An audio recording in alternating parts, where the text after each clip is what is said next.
Yoel Levy está corriendo maratones por todo el mundo vestido de Batman. Sus pasos atraviesan ciudades y continentes. Cuando el calor lo sofoca y el cansancio lo agobia, recuerda la misión que lo impulsa: mantener vivo el recuerdo de aquellos que nos negamos a olvidar. Batman era el héroe favorito de Ariel Bibas, uno de los niños que fue secuestrado el 7 de octubre junto a su hermanito Kfir, de 9 meses, y su mamá Shiri. Los tres fueron asesinados a sangre fría por Hamas. Joel corre por ellos infatigable, cargando en cada paso el recuerdo de la familia Bibas, pero también el amor, la resiliencia y el espíritu inquebrantable del pueblo judío. Bienvenidos a Un Sorbo a la Vez.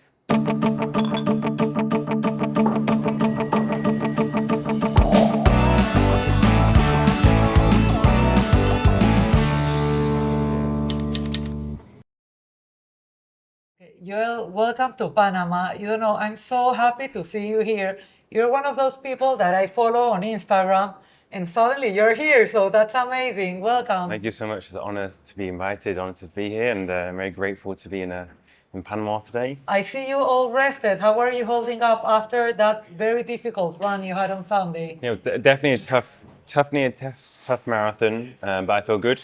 My legs are feeling healthy, my knees are feeling healthy, because after New York City Marathon, which was 3 weeks ago, I was a bit nervous. I was never planning to do Panama, but I feel good, feel rested, and now, yeah, it's lovely support from the community, so I'm being treated like a king here. So now you can enjoy Panama. We have a beautiful country. And yeah, I got a lot of enjoyable food to try. Tell me something. I saw you, and many people saw you running in Panama, as you have been doing around the world. I think you're trying to run 12 marathons in 12 months. At least, probably. Yeah, so a lot of marathons, probably 1 to 2, either half marathon or marathon per month. I know actually in March I have a month off. And that's when I'll be with my family, just relaxing. But yeah, so majority of next year we'll just be traveling half marathons and actually probably continuing to 2027, 2028, because there'll be some marathons I won't be able to do, like they clash. So it'll be 12 marathons, 12 months, but actually it could be a lot more, which is my knees aren't happy with that, but it's a very important cause. I know. How did you come with the idea of running in memory of the Bibas children? So when I did the Dead Sea half marathon back in February, and I did that for a bit of fun. Like went to Israel, Dead Sea. It was really like beautiful. Batman, Not a Batman, regular I wasn't marathon. even. This didn't even. I was never thinking about this. I signed up to the Jerusalem Marathon, which was in the beginning of April, and the day after I signed up to the Jerusalem Marathon, we heard about the Bibas family. Now, the Bibas family is a family that was impacted on October 7th, and since October 7th, they have found that they love Batman. So obviously, they have a lot of Batman T-shirts. Ariel Bibas, which is the 4-year-old, ran around his kibbutz where he lived in Batman. So it was all Batman themed, and I thought it'd be a nice thing just to give back to the Jewish community and to the family there to run as Batman in Jerusalem. Obviously, Israel's gone through tough last 2 years, so just be a bit of a positive light around there, and so then I continued. To honor the memory, and also, you know, maybe to bring people together. And I saw Purim, it was a few weeks later, and all the children were dressing up as Batman as well. Well, that was so those helpful. are those little things that you know, connect us to one another. The funny thing about the Purim was I used Purim as a training tool, because because I did the Jerusalem Marathon, actually it was a few weeks out, it was a week after. So in Purim, everyone dressed up, but I had my plan to do the Jerusalem Marathon. But because I hadn't trained in my Batman suit, what I did is I went to Israel for Purim. I ran around Tel Aviv in my Purim outfit, which is my Batman, and nobody even thought of what I was doing, because they thought I was wearing my Batman. They thought I was wearing my Purim outfit. I was training. Were you a little bit self-conscious at the beginning of running? Because it's just it's a bit of a nervous thing. But when you go in Purim, everyone's dressed up. So I ran, and everyone thought he's just in this Purim outfit, but I'm actually training for the Jerusalem Marathon. So yeah. Well, but nothing prepared you for the weather in Panama, right? No, that was this is a whole other level. And the breathing was tough, but I think there was a good amount of water, good amount of like Gatorade and support was lovely. So that helped me get through. I remember on Sunday you mentioned that you didn't know beforehand why the marathon was so early in the morning, but I think you got it afterwards, right? If we started the race when I finished the race, it would have been impossible to do it because it was so warm afterwards. But yeah, now I understand why waking up at 4 a.m., 3 a.m. is important here. How do you prepare yourself, not only your body and your condition, but your mind, you know, because it's very challenging, it's very difficult, and I might suspect that in some countries, maybe you're not as welcome as in others. Yeah. Well, I think for me, it sounds weird, but I find the marathon part the easy part, the race, because like that's just running. For me, it's the mental part before that I find harder because there's a lot of pressure. There's a lot of like mental stress that comes to a new country. It's the fear of like, am I going to be safe?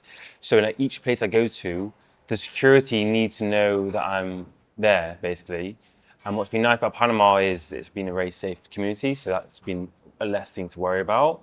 Well, I have to tell you, Panama is a wonderful, wonderful country overall. The value of Panama it's on its people, really, and I hope you got a chance. And I know you'll be here for a few more days. Not only the Jewish community, but the country as a whole is really wonderful, very warm, very nice.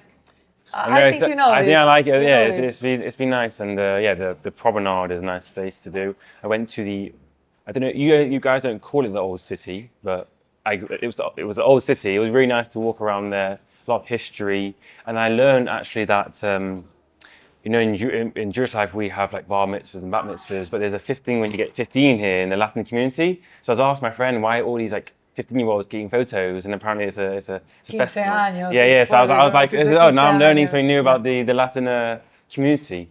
So I was I'm learning a lot about the different cultures. I think it's quite nice when I travel and do these runs.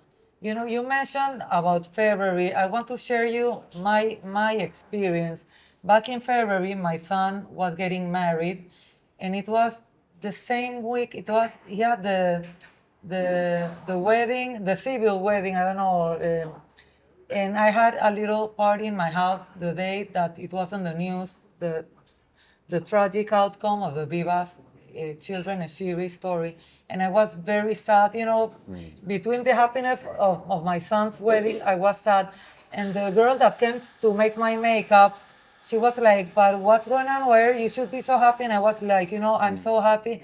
But this story with the Bibas kids has me really, really down. And she was like, where are the Bibas kids? I told her, you know, the ginger kids, the ones in Israel that were killed. And she was like, are they Panamanian? And I'm like, no, these kids, 7 of. And she had no idea. And for me, that was really like an awakening because for us, since the 7th of October, we've been every day with the hostages that thankfully they're almost all back home. But that's what we've been every day, every morning, every afternoon, every night. And I thought that the whole world was at the same rhythm as we do. And I understand there's a lot of sad things going on in the world, so people cannot be following each of them.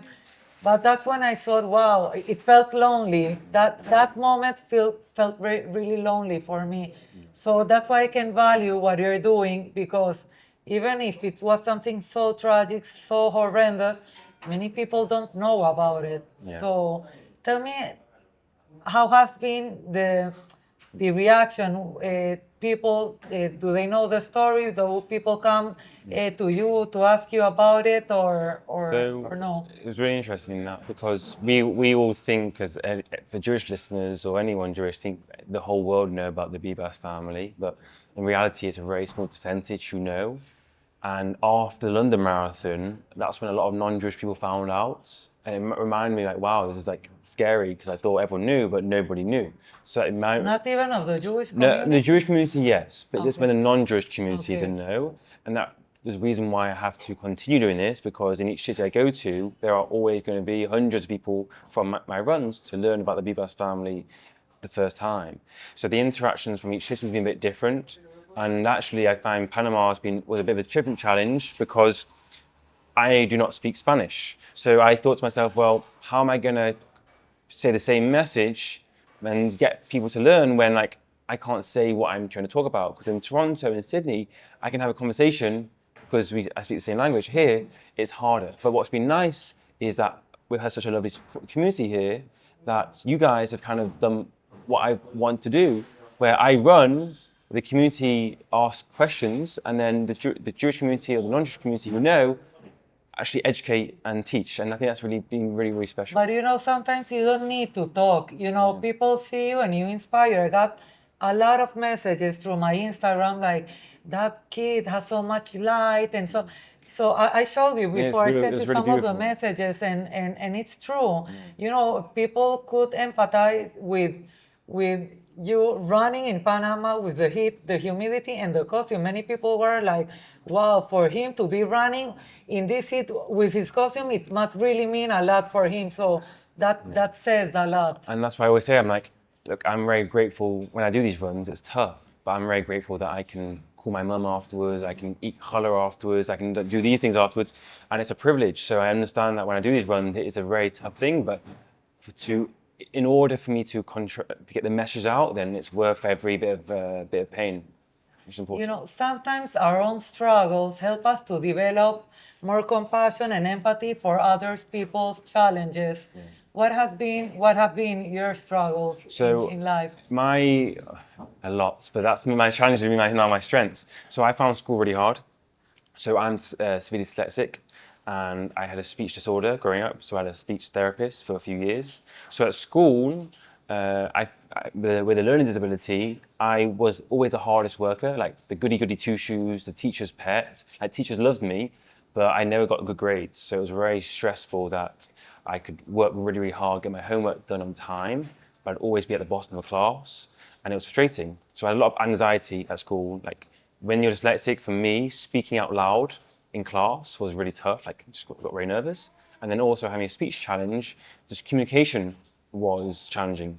So that's when I found exercise. When I was like 13, 14, I did a lot of running and like working out in my bedroom, and that really helped me deal with my stress. And that's kind of, I've brought those lessons into my challenges, into my strengths now, and I'm a lot more self-aware on what I'm good at. I'm self-aware what actually things I need to ask for help or delegate roles. Your username is the Jewish Fitness Coach. Yes. Were you always the Jewish Fitness, or were you just a fitness coach? I had a page in 2019. I started my social media page called Live Well with Yoel. It was a nice poetry. And it was just everything like wellness, coffee, like a bit of like fitness something. And then in 2020, I decided to change my name to the Jewish Fitness Coach. So 6 years ago now. And how was the transition? Because you grew up in Manchester, right? Yeah. How was growing up over there compared to how it is nowadays? So I still think I think it's challenges in the UK in the last decade or the last 2 decades. I think for me growing up there was a lot of anti-Semitism in the UK, a lot of problems at school.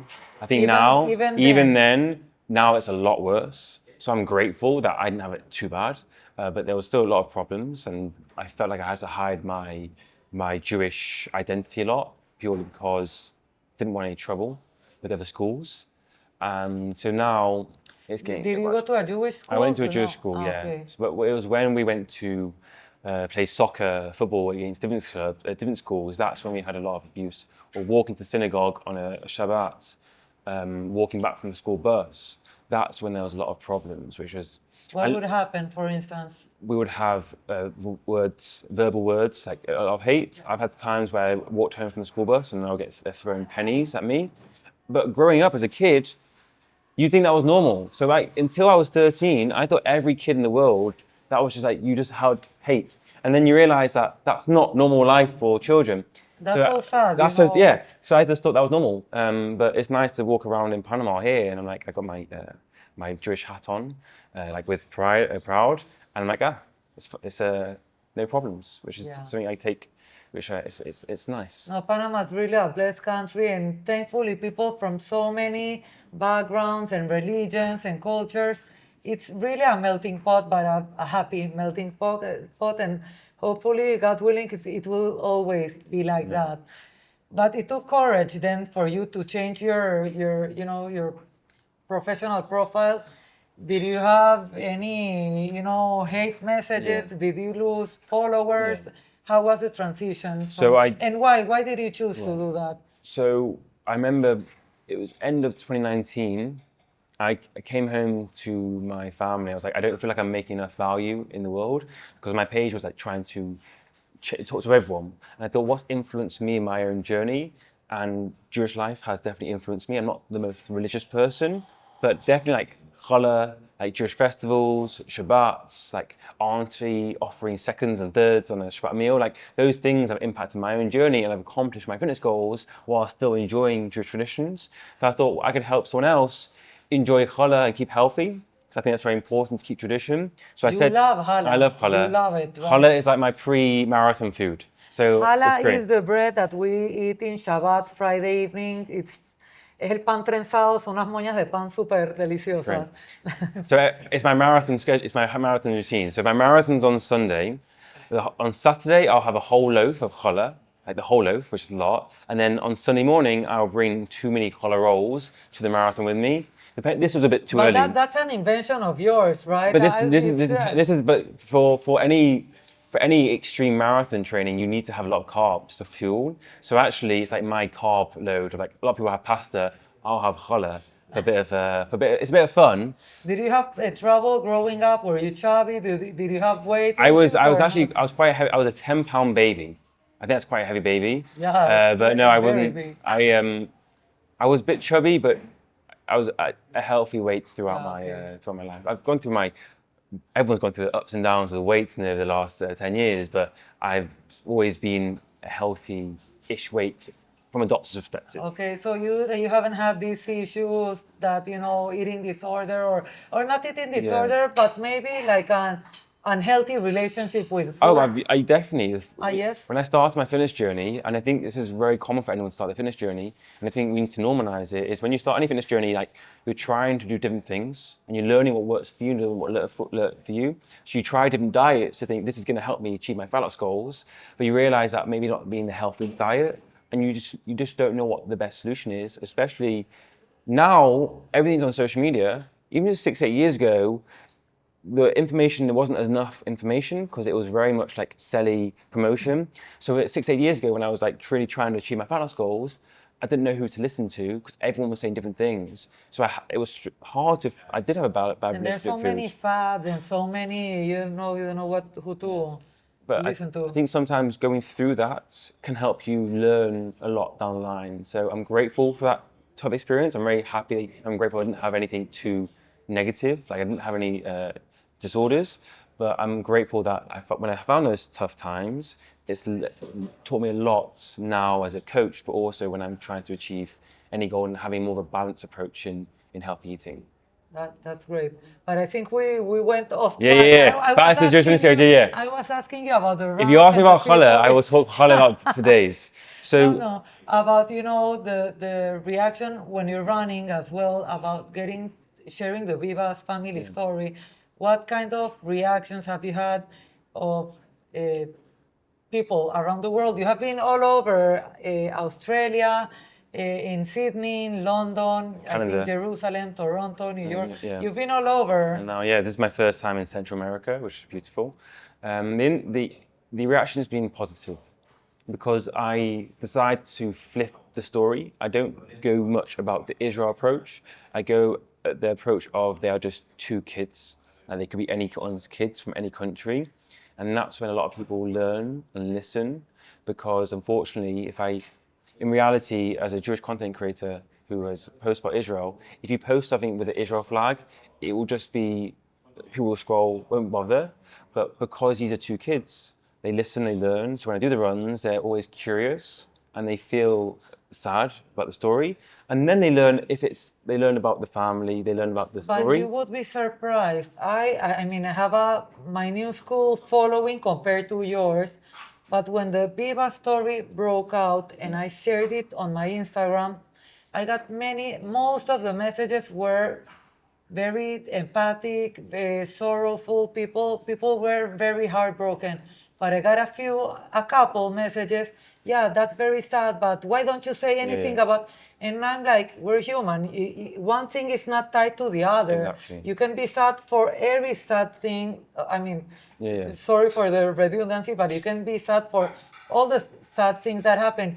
If you show humanity for the Bibas kid, doesn't mean that you're not sad for any innocent victim in the conflict, But for me, sometimes I find it hard for people to understand it. I don't know if you have a similar experience. I've had that. I think because now most of my followers are either Jewish or they're non-Jewish, but they're very supportive of their friends of Jews. I think it's been. I don't look too closely into my comments because we get thousands of comments in the videos. You can go crazy. It goes crazy, and it's not good for you mentally. So I only look at the positive ones, and so there's both sides. But I don't let the negative side affect me because like the haters are just there to trying to get you in your mind and trying to make you feel sad. Where I don't like that. So we get a lot of love, but of course there's a lot of hate. But I don't really listen to that because it's not worth my energy. Definitely. And you said that most of your followers nowadays are people from the Jewish community or people, supporters. And on one side, that's good. But on the other side, it also makes me a little bit sad because I feel that we have lost the ability to listen to other people's views and put like a bridge to try to put yourself in other people's shoes. And I mean, it's tough times for everyone, but I personally, I like to follow different people as long as it's with respect and people that put real content. They can put their point of view, but if it's true, if it's truthful. And I like to hear because when you open your mind to other people's thoughts and feeling, it helps you grow yours as well. Yeah. So, but I think that's something that the world has lost. You only follow people that say things that you want to hear, and it limits us as people, as humans. It limits our worldview. I think that's a good reminder to all us because it's very easy to see someone's opinion and like unfollow and you never see them again. And I think it's important that we need to learn how we can live together despite having different challenges, different political opinions. Because we're stuck here, all of us together. We like it or not in the world. We're sharing one world. So it's better learn to 100%. to get along. You met Yarden Bibas, the father of Ariel and Fear and husband of Shiri. Were you nervous before that meeting? So how that meeting came around was after London Marathon. We messaged on Instagram. So he messaged me being very grateful for the love and support I've been showing to the family. And I asked him, can we go for a coffee when I'm next in Israel? And then in July, in 2025, I was very nervous. I remember I was at dinner in Tel Aviv the night before, and I was like, I speak to my friends, and they're like, what are you going to ask him? And I'm like, I don't know. What do you ask someone who's gone through the hardest thing in the world? And I just said, I'm going to be myself. I'm going to be like who I've always been. And that's who I was. So before the taxi, I was very nervous, but when I saw him, it was him and his mother, and they just treated me like family. It felt like I was at a Shabbat meal.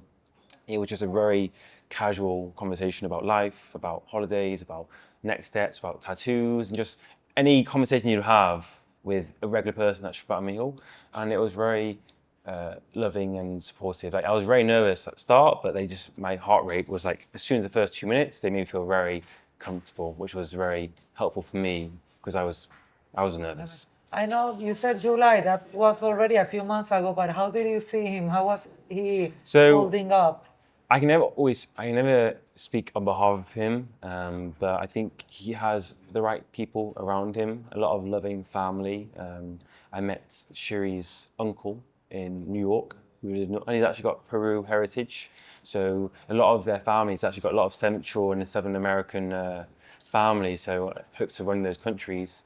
But I think he has the right team around him, and when we spoke, he was very excited and hoping that his friends who were current hostages when we spoke will come out, and obviously The Cuneo family, I know, the released, and I'm brothers. very grateful that So happy they for are that. reunited, and for me that makes me very happy to see him be reunited with two of his best friends. It's amazing because we get to know all these dear people through social media.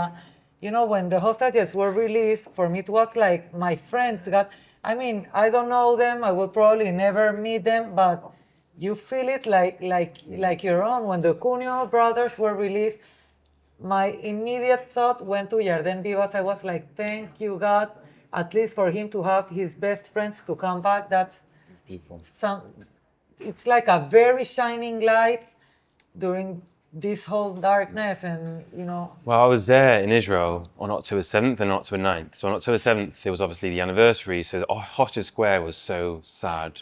But then on October 9th, everything was changed because they heard news and it was lots more positive theme. And like being there when they got released and seeing them fly over in the helicopter was like, wow. It was a very spiritual and a beautiful day.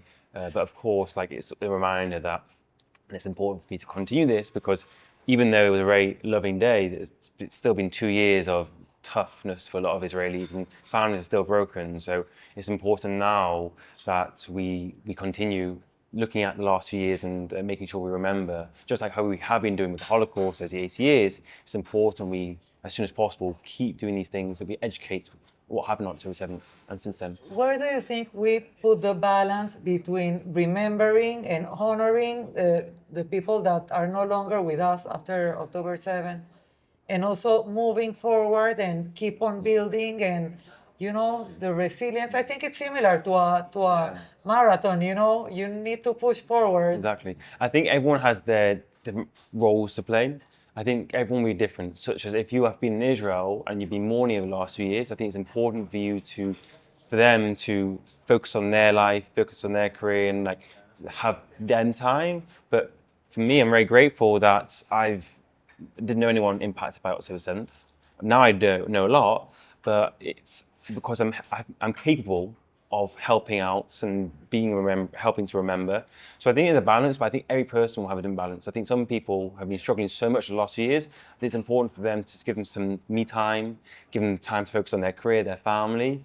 But for me, I'm very fortunate I have ability where I can continue doing both. So I think everyone's got a different a part to play, and everyone's got different, will have different answers to that. What are you, 26? I'm 26, yeah. So you're quite young, but you have the ability to reach like a younger generation, inspire them, give them strength in their identity. I think not only by running, I mean, what you do is not only for the Bibas family. I think you get to inspire a lot of young people. Have any kids reached out to you?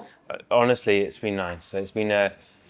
I'm very careful with what I post on social media because after October 7th, I made a very clear point in my head. I'm like, I'm never going to post anything graphic because I have thousands or tens of thousands of kids under 18 who follow me, and it's for their parents, it's for their teachers, their community to teach them about what happened on October 7th and show them the graphic content if they want to. For me, my content has always been like, there's obviously political, there's also sadness, but I always try and end it on a positive spin. And a lot of like people under 18 are like, are moving their body, they're training, they're working out, or they are just inspired that of what I do, which is very grateful. But I also have people in their 80s sending messages with a lot of love. So it's nice to say that when someone asks me what my audience is, I'm like, hey, it could be from 13 to 90. So it's a lovely range, and I think just I'm grateful that I can be a positive light in a dark time.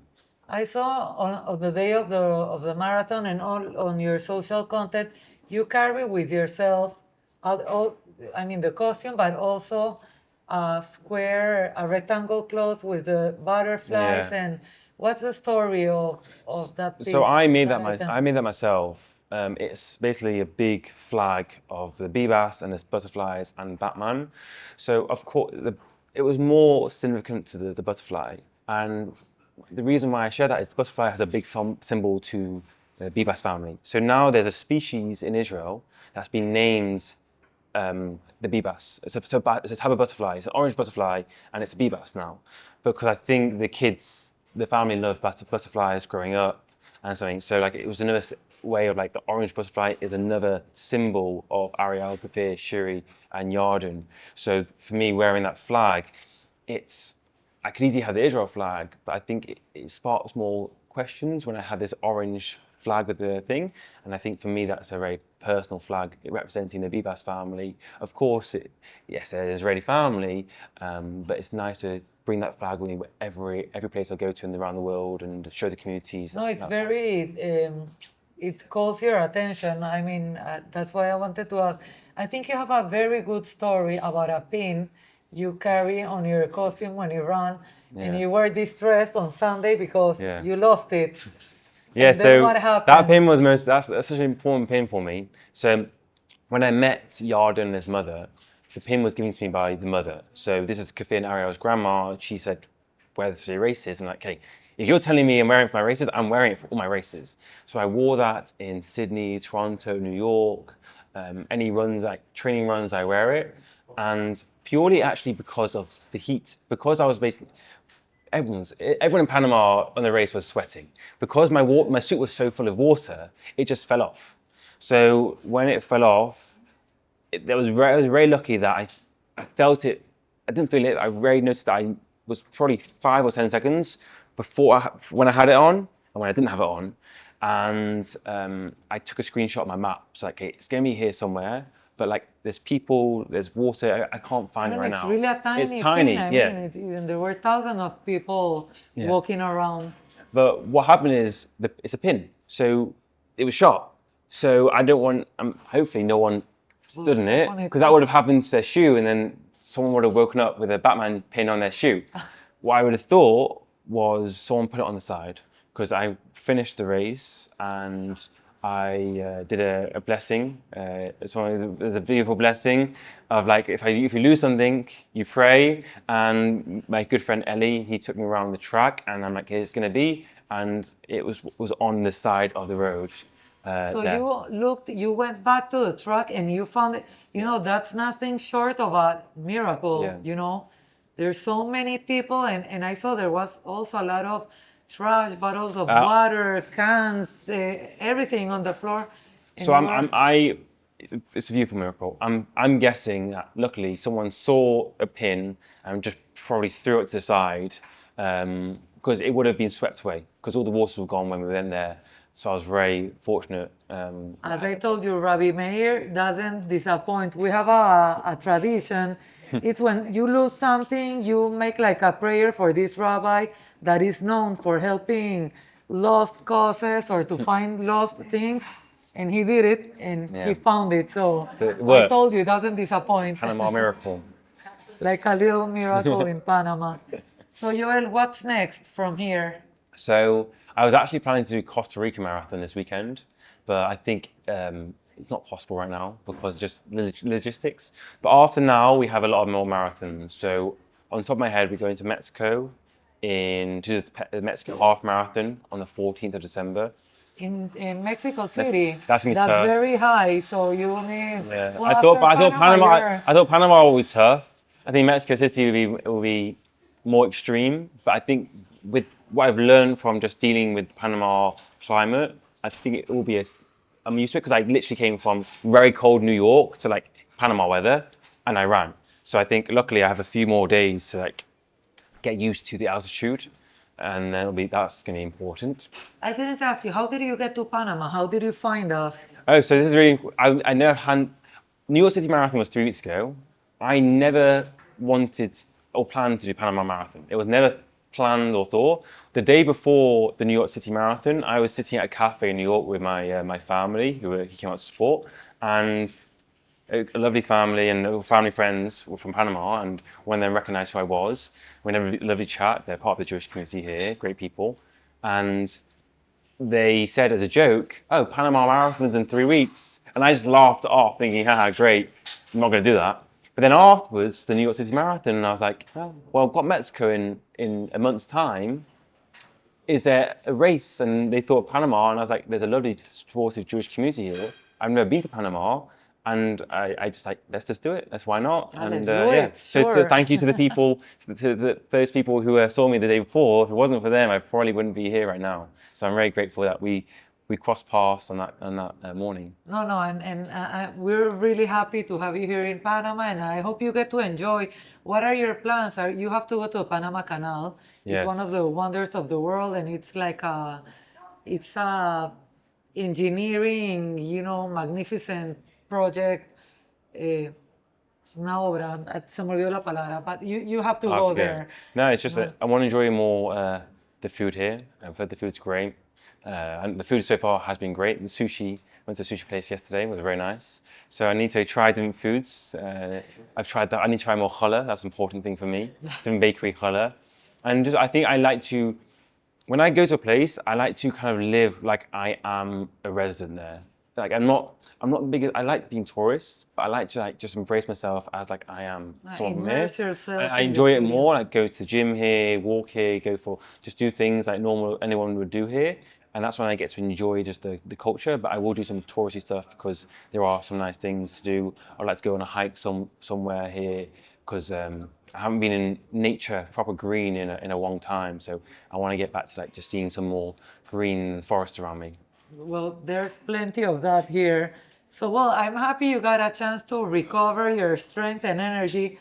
On Sunday, I came back to my house at 1 or 2 o'clock in the afternoon, and I was exhausted for waking up early and standing in the sun 1 hour. So Yeah. I cannot imagine, people Supporting that run. I was like, races. I need to sleep. I cannot. No puedo con mi vida. That's how we say in It's Spanish. honestly, you guys should be getting the medals. Supporting running events is actually probably more tough sometimes than actually running it because you have to cheer everyone on in the sun, no water. Yeah, but we got there. We had your live location. I know, We got yeah. there half an hour before you finished. Yeah. But a funny thing because I saw your little dot on the, and I'm like, he's getting here, he's here, and then the little dot instead of I was like, no, where are you going? And then I saw that you had to go all the way up then to it was like 2 more kilometers. But You waited for a long ran time. like thunder. It was like 10 minutes. You went from Cinta Costera to Nico's Cafe back and forth in less than 20 minutes. I don't know how you do it. Yeah, and I thought you were there were skating. hills as well. After that part, it's just hills, and this is a good challenge. But there's a lot of support on that part there. There's a lot of people coming to. So it was really nice to have that support. So it means a huge difference when people come out and support because it's so tough doing a race. So when you have a lot of love and support, it makes the race a lot easier and manageable for any spectator. Yeah, we saw you when you were arriving. And when Yeah. you saw you were like, it's like It was lovely. like yeah. And it was honestly, it was probably the most support at the end because what's nice about Panama is when you do New York, it's very strict. Like because it's so like there's 60,000 people running and there's millions of people watching the spectators. But here, like the ending was literally orange. It was great. And then after I finished the line, I got to see you straight after. For any other major marathon, like you wait like 45 minutes to an hour to see your friends. So what was nice about this, it was like the emotions were really high when we met, and that moment after we all met together was very, very special. Have you had any moment in this marathon or any other that you're running and you're like, okay, I don't think I will be able to make it. I'm really. Literally, yeah, every race. But then really, Yeah. or There was it's like a thought that just processes your mind. I think the Toronto Marathon, end of October, was really tough because I think it was the first. It wasn't a major marathon, and I found it very, very. I don't know why. I think I was very jet lagged. I literally arrived the day before, and it was a lot hotter than I expected. I was expected it to be very cold, which would be nice, but it was really warm. And like halfway through, I was like really struggling. But what really helped was every 3 miles, there was a group of people cheering me on. So they were orange. Someone came there. They came in their Batman suit, and I was like, "Why is it so nice?" It was so sweet. Like he's literally coming in Batman support. So that was really special. And then what was lovely here as well is after the race, the families came, their kids had the balance suit, and I was like, this is so sweet. So that was very sweet to see families with their kids as dressed as Batman. But yeah, Toronto, I felt like I was doing a really like not call it a day because I would never quit, but find it a lot harder. But the support from people come out make a huge difference. So I kind of rely on that now to keep me pushing. Well, that's wonderful, Yoel. Well, I think that pretty much sums it up. I don't know if there's any thought or any message that you would like to share with people Wow. that are watching us today, like a parting point. There's so many different points I could say. Well, maybe about running is about for me. Well, obviously when I only started running marathons again this year, so didn't like running a few years ago, which sounds crazy, but it really helped me with the consistency. When any goals I have that I want to accomplish, I used to always try and be like perfect and try and get from A to Z at the very bottom, but it's been really helpful like taking one step at a time. And running marathons really teach you that. When you try and go from a half marathon to a full marathon, it's not like you can just run the same pace. You have to really take it a lot slower. Well, it's like life, exactly. Yeah. You know, you need to focus on the finish line and keep running, pace yourself. And that's the big thing. It's like just enjoying each moment, because I wish I could go back to my first ever marathon, first ever running event, because you get to really enjoy it. So with any fitness goal, it's like really enjoying the ups and the downs of the journey, because sometimes the journey is more enjoyable than once you've accomplished your goal, because then like when you got to accomplish your goal, you want to go for another goal. So actually like when you go through the tough days of like you've got to train or whatever it is in life, those are actually the days that are quite special, because so it's like really enjoying the process, enjoying the toughness, the ups and downs, because that makes the whole journey really, really special. That's a very valuable lesson to remember always. Thank you. You're most than welcome. Really, thank you so much for visiting Panama, Gracias. for taking out time to come here and speak to us. And thank you. And thank you for what you're doing. And I wish you a lot of success, strength, and to keep on inspiring people everywhere you go. You really Gracias. have, Thank you. you have, you know, light in yourself. I'm not copying what they said, but it's true. That's very kind. Thank you. Gracias. Thank you very much, everyone. Thank you.